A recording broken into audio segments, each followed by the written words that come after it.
Selon Santé publique France, plus d'un tiers des Français fument. Et chaque année, 75 000 personnes meurent prématurément des conséquences du tabagisme, ce qui en fait la première cause de décès évitable en France. Un risque de décès qui concerne d'ailleurs également ceux qui fument peu ou ceux qui fument light. Pourquoi le nombre de fumeurs en France ne semble plus diminuer et surtout, comment arrêter, peut-être profiter de cette période de vacances pour tenter d'arrêter le tabac? On en parle avec Jean-Michel Delisle, psychiatre, addictologue et président de la Fédération Addiction. Bonjour. Bonjour. Merci d'être avec nous dans les débats de l'été. Santé publique France met en avant des inégalités sociales très marquées en matière de tabagisme au sein de la population française. Les moins diplômés, les moins favorisés, les revenus les plus faibles sont les plus accros à la cigarette. Est-ce que c'est également le constat que vous faites et comment peut-on l'expliquer ? Oui, c'est le constat qui est fait alors au plan mondial, mais notamment en France. On se rend compte qu'au fur et à mesure que, d'une certaine manière, les campagnes de prévention par rapport au tabac fonctionnent, elles marchent beaucoup mieux finalement chez les gens éduqués, dans de bonnes situations sociales, etc., que chez les personnes qui sont en difficulté, qui ont d'autres préoccupations beaucoup plus immédiates. Ce qui fait qu'un effet apparemment paradoxal de la réduction générale du tabagisme, c'est que l'écart en fait social s'accroît et que de plus en plus le tabagisme résistant, si j'ose dire, a tendance à se concentrer dans les populations les plus vulnérables, les plus en difficulté sociale, qui ont le plus de préoccupations et où le tabac apparemment leur offre une esquisse de petits plaisirs, mais qui évidemment se paye très très cher. Ce qui fait qu'actuellement, effectivement, on est dans une phase d'accroissement du gradient social, comme on dit, c'est-à-dire de l'écart du tabagisme selon les catégories sociales auxquelles on appartient. Et ce qui est encore peut-être plus préoccupant, c'est que cet écart se retrouve alors très nettement chez les jeunes. On sait que chez les jeunes gens, en gros, le tabagisme quand même a tendance à reculer, mais là aussi, il a tendance à s'effondrer chez les jeunes éduqués finalement, et à rester beaucoup plus résistant chez les jeunes qui sont dans des filières professionnelles et a fortiori chez ceux qui sont en dehors des circuits de scolarité ou d'apprentissage, où là, le tabagisme reste une pratique vraiment massive.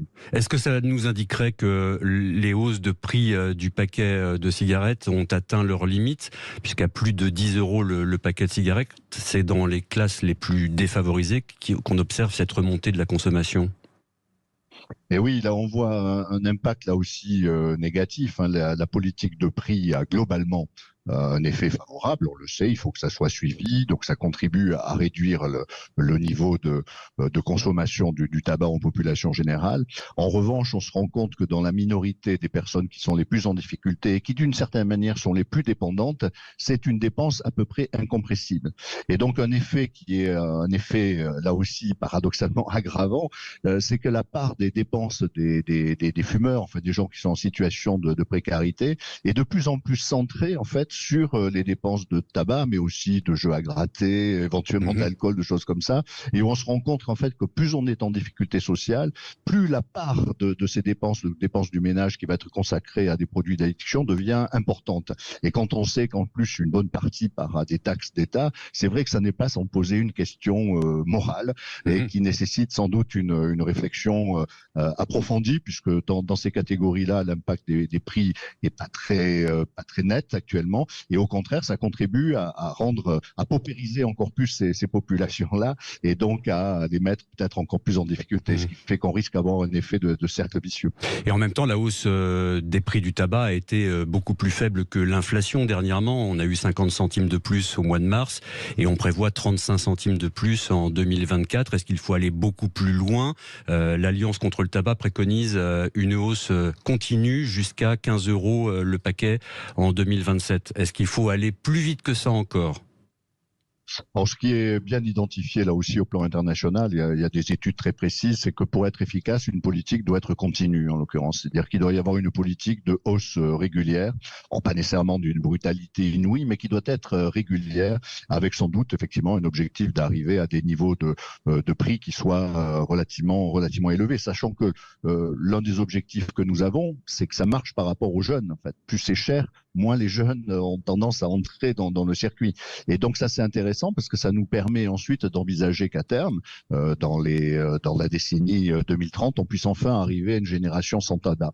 Mais donc, il faut prendre aussi en compte le fait que ça peut avoir des effets collatéraux qui vont être plus difficiles pour des populations déjà dans le tabagisme et souvent en situation de précarité. Donc, c'est quelque chose dont il faut tenir compte. On voit aussi une augmentation de la consommation de tabac chez les femmes.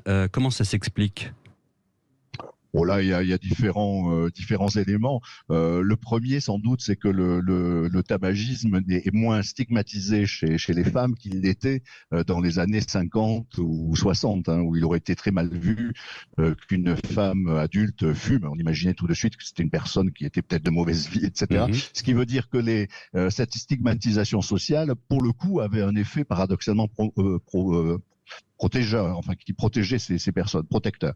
Alors qu'actuellement, on se rend compte que du fait justement des progrès énormes en termes d'inégalité et d'égalité de genre, avec les efforts politiques qui sont faits, le dynamisme aussi des mouvements féministes et tout, on arrive à une moins grande différence finalement d'identité de genre entre hommes et femmes, notamment par rapport à un certain nombre de marqueurs historiquement de genre qui étaient comme par exemple le tabac, où on se rendait compte que c'était vraiment un marqueur masculin. Alors qu'actuellement, ces types de distinctions ont tendance à s'atténuer, si bien qu'on est dans une phase d'augmentation, en fait, et ça se poursuit, d'augmentation relative du tabagisme chez les femmes. On peut imaginer que compte tenu des problématiques particulières que ça pose sur leur santé, notamment les problèmes cancéreux, mais aussi les problèmes cardiovasculaires, notamment quand c'est lié à des prises d'œstrogestatifs, enfin de pilules, des choses comme ça, il va y avoir une prise de conscience dans cette population-là aussi, ce qui permettra peut-être de suivre pour une fois le bon exemple donné par les hommes qui sont en phase de décrue plus rapide. C'est rare dans le domaine de la santé que les femmes. Donc je pense que c'est essentiellement ces raisons d'ordre sociologique en fait et socio-anthropologique qui jouent un rôle. Alors justement, Nathalie nous appelle de Bordeaux. Bonjour Nathalie. Bonjour à tout le monde. Bonjour, vous n'êtes pas... Ravi d'être à l'antenne. Merci de nous rejoindre. Alors, vous n'êtes pas une femme de mauvaise vie, je le précise. Non. Mais vous étiez et vous êtes encore un peu fumeuse. Racontez-nous votre parcours avec le tabac. Oui, alors mon parcours avec le tabac, en fait, ça a été au début... En fait, je ne fumais pas parce que j'étais sportive quand j'étais jeune, mais je sors d'une famille très dysfonctionnelle. Ayant subi l'inceste des années durant.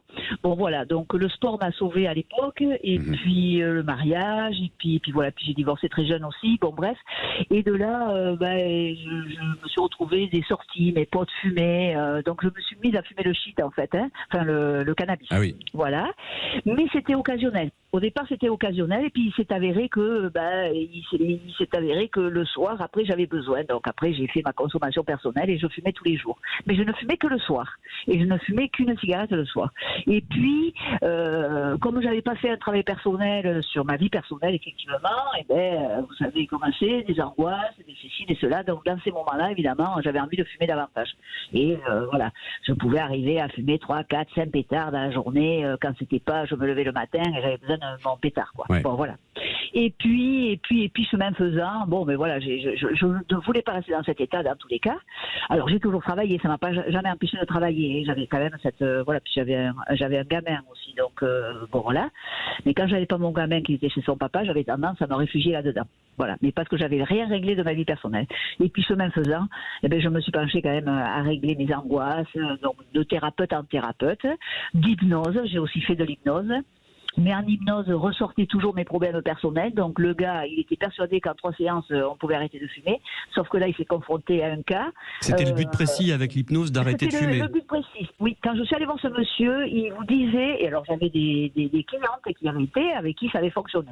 Sauf que moi, vu mon histoire personnelle, que j'avais pas réglé beaucoup de choses, lui direct, il est arrivé l'image de mon père. Enfin bon, ça a été, voilà, ça a été. Et même lui, il a été obligé d'arrêter la séance d'hypnose parce qu'il s'est senti débordé, quoi. s'est senti débordé. Bon, ok. Donc, je lui ai dit, écoutez, j'avais payé pour 3 séances. On a fait les 3 séances. Ça m'a pas fait de mal, mais ça m'a rien fait arrêter. Bon, voilà. Et aujourd'hui, quelle est votre situation avec donc c'est toujours du cannabis? Non, je ne fume plus du tout le cannabis. Je fume une cigarette de CBD le soir. Voilà. Une cigarette de CBD. Ouais. Parce que j'ai ce besoin comme si j'étais un enfant qui le parent mettrait la tétine le soir, voilà, c'est ou le doudou. Et voilà, celle-ci, je suis pas encore arrivée à m'en passer. Voilà. Mais en revanche, je fais du yoga, j'ai repris le sport 3 fois par semaine, le yoga tous les matins. Donc bon, voilà, j'arrive à gérer. Mais il arrive un moment le soir où des fois j'arrive à retarder. Mais non, c'est plus fort que moi. Merci beaucoup Nathalie pour votre témoignage. Jean-Michel Delisle, il y a plusieurs choses dans le témoignage de Nathalie. L'hypnose qui n'a pas réellement fonctionné, mais on va dire ça peut pas faire de mal. Et puis effectivement cette addiction, même très limitée à une cigarette par jour, mais c'est difficile de s'en débarrasser de cette ultime addiction. Oui, bien sûr, c'est souvent la dernière cigarette qui est la plus difficile. En l'occurrence, là, ce que permettait d'envisager aussi le témoignage, c'est qu'on se rend compte qu'au fur et à mesure que, encore une fois, le tabagisme recule, il a tendance à se concentrer sur des personnes un petit peu en difficulté. Alors que ce soit au plan social, comme on l'évoquait précédemment, ou que ce soit des personnes qui présentent des situations de stress, des situations de vie difficiles, et où le tabac, finalement, offre une échappatoire. Alors, par rapport à votre question précédente sur différences femmes-hommes, je parlais des aspects sociologiques, mais ce qu'on connaît aussi en addiction, c'est intéressant, c'est qu'un des déclencheurs de la consommation chez les hommes, c'est souvent des contextes sociaux en fait de consommation. Alors que chez les femmes, quels que soient les produits, ça va plutôt être des situations de stress, de tension intérieure. C'est bien que plus un produit finalement est réprouvé socialement et recule, plus ça va avoir un effet bénéfique chez les hommes relativement rapide, où ça va reculer finalement. Moi-même, quand j'étais jeune psychiatre, je fumais, mais tous les psychiatres fumaient, tous les soignants pratiquement dans les hôpitaux fumer. Actuellement, c'est plus du tout le cas. On voit que là, le recul social a été majeur. En fait, les concentrations des fumeurs résistants, si j'ose dire, vont se porter sur des situations de difficulté, de stress, comme c'était vraiment évoqué par Madame. Et du coup, des techniques d'apaisement du stress, alors, qui peuvent être l'hypnose, qui peuvent être des médicaments, qui peuvent être une psychothérapie, comme c'était évoqué, qui peuvent être toutes sortes d'approches, pourquoi pas du CBD, c'était évoqué à l'instant, peuvent avoir indirectement un effet bénéfique. Et on se rend compte qu'en jouant justement sur ces déclencheurs de l'envie de fumer, en complétant sans doute avec des produits de substitution qui apportent quand même la nicotine, qui est un fort produit de dépendance, on peut arriver maintenant à avoir de bons résultats. Alors si ensuite la consommation se limite à une cigarette par jour, bon l'idéal c'est 0 dans le domaine du tabac. La cigarette de CBD, c'est tout aussi nocif que la cigarette de tabac ? Alors, ce qui est nocif dans la cigarette de CBD, c'est la cigarette, c'est-à-dire c'est les produits de combustion. Ouais. D'autant plus que tous les cannabinoïdes sont des produits gras, donc il y a une température de combustion plus élevée, donc c'est pas bon pour les poumons, c'est pas bon au plan cardiovasculaire. En revanche, le CBD n'est pas psychotoxique, il n'est pas addictif, donc en tant que molécule, est plutôt moins dangereux évidemment que la nicotine. Mais quitte à utiliser du CBD, peut-être que ce qui pourrait être essayé à ce moment-là, c'est plutôt des vaporisateurs, des inhaleurs, de façon qu'on supprime au moins l'aspect fumé qui lui est dangereux à cause des goudrons, des produits de combustion. Vous parliez de l'importance du stress pour certains dans leur addiction au tabac, dans leurs addictions en général d'ailleurs. Est-ce que la période des vacances, c'est justement une bonne occasion, une période propice pour arrêter de fumer ? Alors, oui, c'est-à-dire dans la consommation de tabac, c'est compliqué. Il y a 2 grands déclencheurs. Il y a le stress au boulot, etc. Et puis il y a également les moments de récompense, de fête. Donc c'est un petit peu compliqué puisqu'en été, normalement, on arrive pendant la période des vacances à diminuer les effets de stress liés au boulot, à l'environnement du travail, les déplacements, les choses comme ça. Aussi, parfois, ce qu'on peut arriver à diminuer, c'est important chez les gens qui fument, surtout au travail, c'est le contexte un peu favorisant au plan comportemental, en fait, où il y a des sortes de réflexes conditionnés. Donc, sous cet angle-là, les vacances, c'est une période propice parce qu'on a d'autres rythmes. Normalement, avec un peu de chance, on va être plus détendu, on va être dans une ambiance plus cordiale. Donc, la seule chose qu'on aura à gérer, en fait, c'est la dimension festive du tabac au moment d'un repas, au moment de l'apéritif, au moment du café, etc. Alors ça reste un vrai problème. Néanmoins, on gomme l'aspect déclencheur lié au contexte travail. Donc, c'est souvent une bonne occasion parce que justement, c'est le moment où si on peut prendre des bonnes résolutions, on peut essayer de penser à soi, de faire du sport, de faire du vélo, toutes sortes de choses. Personnellement, par exemple, il y a une 30aine d'années maintenant, quand j'avais arrêté de fumer, c'était effectivement pendant une période de vacances. Ce qui fait qu'au moment où je suis retourné au boulot et où j'avais mes mauvaises habitudes qui risquaient de reprendre, entre-temps, j'avais eu 15 jours, je crois, de sevrage, ce qui fait que c'était beaucoup plus facile finalement de résister à la tentation du moment. Donc c'est sans doute une bonne opportunité, mais toute période est bonne de toute façon pour arrêter. Alors justement, période de sevrage, tenir d'abord quelques heures, puis quelques jours, et puis s'y tenir. Combien de temps dure ce qu'on appelle le craving, l'envie irrépressible de fumer? À partir de quand on est tiré d'affaire? On peut considérer qu'on est tiré d'affaire si tout va bien et qu'on s'abstient au bout de 3 mois à peu près. C'est-à-dire là, le craving va être pratiquement réduit à zéro. Ce qui va rester, c'est le réflexe conditionné, c'est la réaction au stress, ça c'est autre chose comme facteur déclenchant. Mais le besoin irrépressible de consommer du tabac, lui va s'éteindre à peu près en 3 mois au plan biologique. Alors c'est là où justement les traitements de substitution nicotinique, alors qu'ils soient ceux qu'on prescrit avec des patchs, des choses comme ça, qu'ils soient sous forme d'inhaleur ou de gomme, etc. Et pourquoi pas aussi ceux qui vaporisent, qui vapotent la nicotine. Tout ça est plutôt favorable. Ça peut rendre les choses beaucoup plus faciles. C'est-à-dire autant le craving tabac était quelque chose de pas épouvantable, mais en fait était très difficile à maîtriser. C'est un craving intense. Autant actuellement grâce aux produits de substitution nicotinique par voie autre que la voie fumée, on arrive vraiment à atténuer considérablement cet effet très, très désagréable finalement du sevrage, à le rendre plus progressif, plus modulé et à rendre les choses techniquement plus faciles. Vous confirmez que la nicotine en tant que telle n'est pas toxique? Jean-Michel? Alors, la nicotine a une certaine toxicité cardiovasculaire. C'est un stimulant cardiaque. Même, Donc, quand on a un excès de nicotine, on va être un peu plus anxieux, plus tendu. On a des effets parfois de trémulation même. Mais enfin, bon, c'est pas d'une dangerosité comparable à celle qu'on retrouve avec d'autres drogues. Si bien que, en termes de substitution, le fait de poursuivre la prise de nicotine et de la diminuer progressivement est pratiquement sans danger.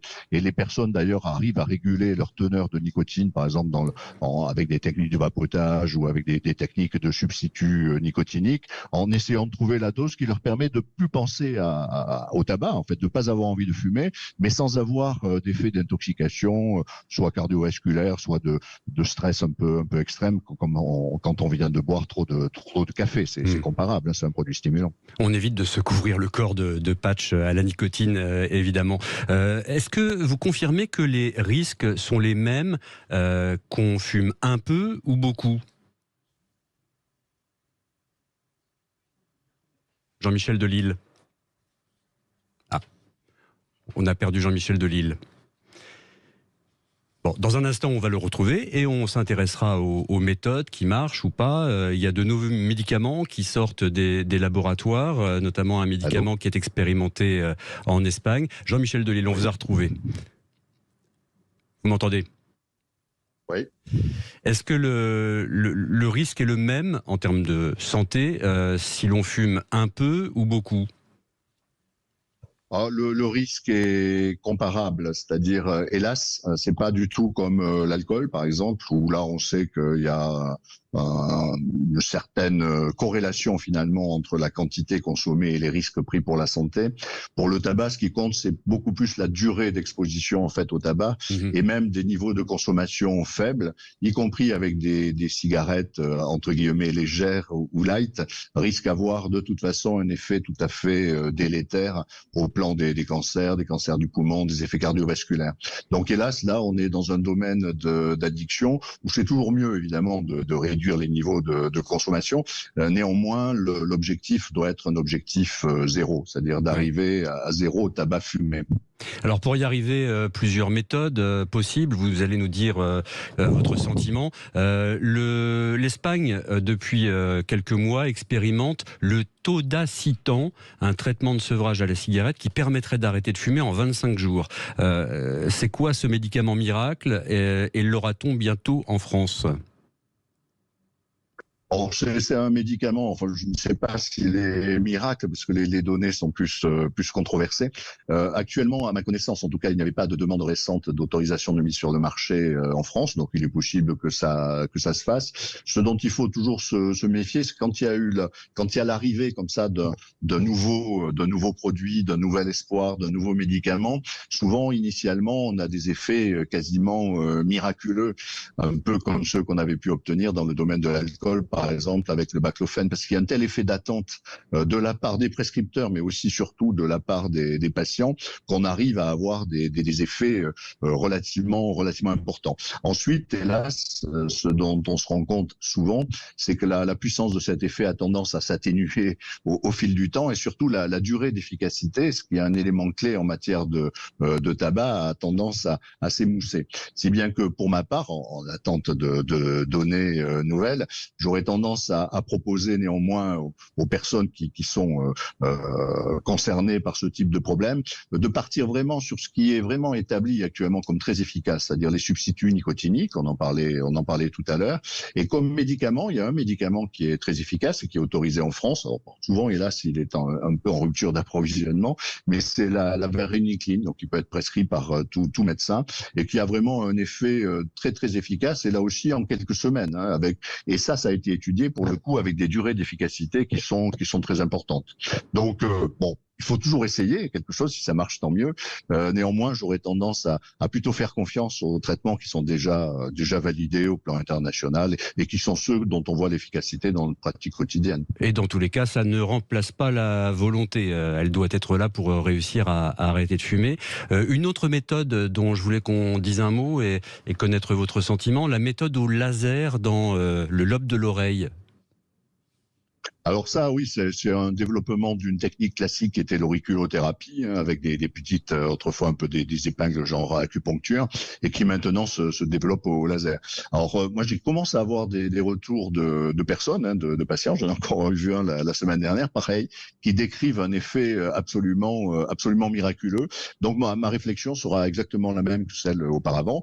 Si vraiment cela se confirme, bon, c'est parfait, hein, on va tous investir dans du matériel laser. En revanche, il faut aller au-delà de quelques cas individuels, disons, pour essayer de voir si ça fonctionne vraiment sur l'ensemble des gens, y compris des gens qui n'ont pas de croyance particulière autour de l'auriculothérapie, et si, d'autre part, ces effets sont durables. En revanche, bon, ce qui classiquement avait été étudié, c'est que l'auriculothérapie pouvait avoir un effet, mais qui, dans une large mesure, mais tant mieux, était un effet plus psychologique, en quelque sorte. Un effet placebo, en fait. Oui, mais bon, il faut faire avec. Hein. Oui, oui. De toute façon, c'est vrai aussi pour les médicaments, c'est vrai aussi pour les substituts nicotiniques. On joue toujours beaucoup sur l'effet placebo, qui est un effet un peu psychothérapeutique et qui est en partie lié à la qualité de la relation du praticien et du patient. C'est ça qui est fondamental, finalement, au-delà de la technique employée. Et ce qui est compliqué ensuite, c'est qu'il faut faire des études comparatives, en fait, en double aveugle, pour essayer de faire la part des choses entre l'effet de la relation, l'effet placebo, l'effet d'attente, et puis l'effet spécifique de l'intervention, quelle qu'elle soit, que ce soit un médicament ou que ce soit du laser sur l'oreille. Alors, on revient à cette question du prix du paquet de cigarettes et à la question des taxes dont vous parliez tout à l'heure. Le tabac coûte chaque année à la société 156 milliards d'euros selon les calculs de l'Observatoire français des drogues et des tendances addictives. 156 milliards de coûts pour le tabac. C'est 10 fois plus que ce que ça rapporte dans les caisses de l'État. Du coup, on a envie de se dire, allons-y, augmentons très largement le prix du paquet. En tout cas, c'est un coût faramineux pour la collectivité. Ah oui, non, mais c'est un coût gigantesque qui est lié au fait que dans les calculs d'économie de la santé, ce qui pèse le plus lourd, en fait, ce sont les effets indirects liés à la mortalité. Et comme le tabac tue énormément, hein, c'est 70 000 personnes à peu près chaque année en France, l'impact en termes de coûts est vraiment absolument gigantesque. En revanche, certains prétendaient imaginer que peut-être les retours fiscaux permettaient de compenser les choses, et comme vous venez de le dire, le compte n'est pas bon. On est dans un rapport de 1 à 10, et quand bien même l'État ferait rentrer de l'argent, enfin, d'un point de vue moral aussi, c'est pas satisfaisant. Donc il est clair, oui, que parmi les techniques de prévention qui sont largement utilisées, au-delà de la dénonciation dénormalisation du tabac, c'est-à-dire faire en sorte que ça soit perçu comme quelque chose de ringard, de has-been, et avec des campagnes qui marchent assez bien d'ailleurs chez les jeunes. L'autre technique d'intervention qui est efficace, celle que vous évoquiez, c'est l'augmentation des prix, à condition que cette augmentation soit régulière et sensible. Et on se rend compte que là, l'objectif, c'est pas nécessairement en soi, même si c'est utile socialement de faire rentrer de l'argent dans les caisses de l'État, mais c'est surtout l'effet dissuasif par rapport aux entrants dans le domaine du tabac, et notamment chez les jeunes, ou quand on le disait, les gens qui hésitent, qui sont pas encore très motivés. On sait que parmi les modifications de l'arrêt actuellement, quand on demande à des personnes pourquoi finalement ils se décident à arrêter, souvent c'est parce que bon, ils ont 40, 45 ans, ils commencent à prendre soin de leur santé, à savoir que la vie n'est pas éternelle. C'est souvent aussi quand ils ont des enfants, c'est un peu dans les mêmes eaux, donc ils veulent pas donner le même exemple. Mais il y a un autre élément, c'est l'élément budgétaire. Quand ils se rendent compte du coût en fait que ça impose dans la vie d'un ménage, les achats de tabac, c'est vrai que c'est un facteur motivationnel, donc il faut pouvoir jouer là-dessus. Ouais. Merci beaucoup Jean-Michel Delisle, psychiatre, addictologue, d'avoir été avec nous dans les débats de l'été. Et puis on va donner le numéro de Tabac Info Service pour terminer, c'est le 39 89. Bon courage à celles et à ceux qui décident d'éteindre pour de bon cette fichue cigarette.